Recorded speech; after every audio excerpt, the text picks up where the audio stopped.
Good morning. It is Tuesday, and we are in Hebrews chapter 10 in our reading plan today. And I was thinking about this whole COVID-19 thing with the shutdown and with so many restrictions. One of the things that has become clear in my own life is the fact that I long um, just a fellowship with my brothers and sisters in Christ, to see people, to be around them, to have conversation that isn't surrounded by the whole shutdown thing. Um, I I just long for that. And as I was reading Hebrews chapter 10, I was reminded of how important that is. I was highlighting verse 24, and it says, "Let us consider how to stir up one another to love and good works." And I guess the first thing I want to say about this particular um, verse before we look at let's consider it, right? Is stirring up. What does stirring up mean? It means to agitate. Another version, I believe the NIV uses the phrase to spur on. It's the idea of provoking one to move, and the inference is that we need we actually need that. We need to be stirred, um, because if we're not stirred, we as people tend to settle for what is easy and what is comfortable in our lives. And so stirring one another is absolutely important, and it's also important as you lead into verse 25 there from this idea of spurring one another on, or stirring up one another, is that it means that it takes presence with one another. It says, "Don't neglect meeting together as some are in the habit of doing." It requires presence to really kind of stir one another on. It also takes encouraging one another, as um, the writer of Hebrews says, to encourage one another, and all the more as you see the day approaching.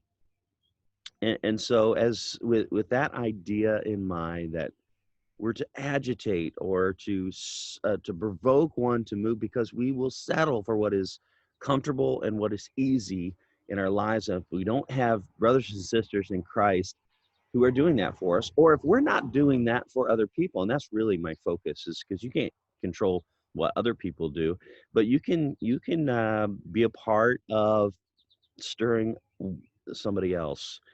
And so, how do we do that? Let's consider how to stir up one another. Let me suggest a few things for us this morning. Perhaps it is inviting them to serve with you. If you have a heart to serve and an opportunity to serve, bring other people along with you. Invite them to do it with you. That is a great way to stir your brother or sister in Christ um, up. How about invite them to pray with you about a specific matter? There's nothing, I think, more intimate and more encouraging when believers get together and pray. And so, if you have something on your heart, invite somebody else to come and pray with you. Also, sometimes it requires us to ask really hard questions when appropriate to our brother and sister in Christ.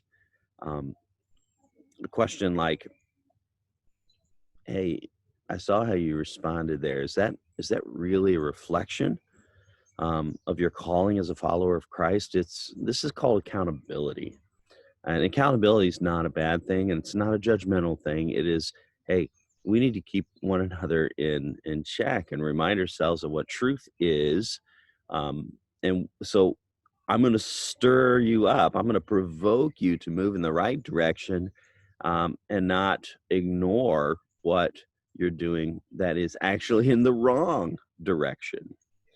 So ask hard questions when appropriate. Ask um, a person how and if you can pray for them. Ask them how they're doing spiritually. Um, Send them a word of encouragement. Man, we have so many ways that we can do that. A card, email, message, text message. There's so many ways that you can just quickly send a brother or sister in Christ a word of encouragement. So I would encourage you to do that. If you haven't seen somebody at church in a while, reach out to them.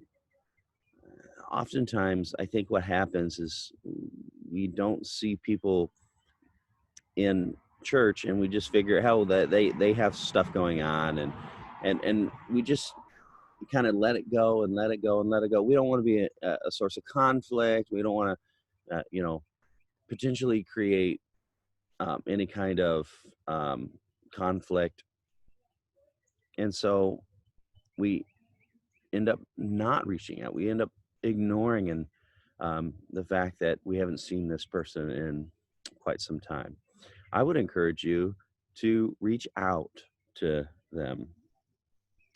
And the last thing I'll say about this whole idea of stirring one another up, provoking one another to move, this is exactly why, one of the reasons why we implemented D groups. D groups are these smaller groups, gender specific, to spur one another on, to stir one another, to provoke one to move, to hold accountable for fostering spiritual disciplines, and hold one another accountable for living out the life that God's called us to live out, which means action, which means responding to what He's teaching us in the Word.